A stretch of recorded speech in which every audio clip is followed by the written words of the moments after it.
In a Texas prison, 37-year-old Karla Faye Tucker was executed by lethal injection. Lying on her deathbed, she closed her eyes with a smile. The doctor checked her pulse, declared her dead, and said, "I have never seen such a peaceful death before." Karla's mother was a prostitute. From childhood, she would accompany her mother and eventually fell into drugs. Gradually, she followed in her mother's footsteps.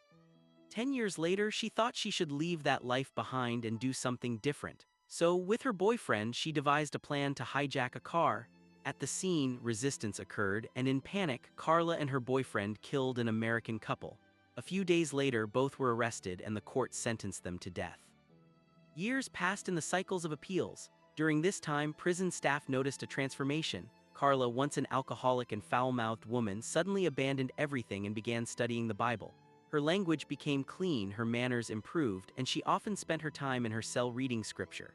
She cut off casual socializing and devoted herself to faith.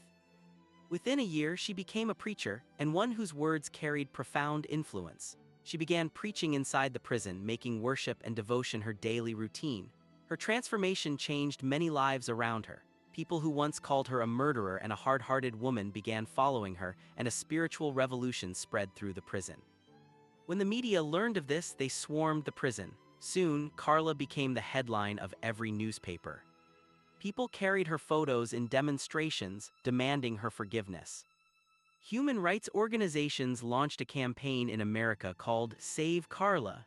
The protests grew so strong that, for the first time in history, Pope John Paul II himself submitted an official request to the court for clemency, but the court refused. 15 days before her execution, Larry King interviewed her in prison for CNN. After that interview, all of America said, "No, she's not that murderer anymore, she's innocent now."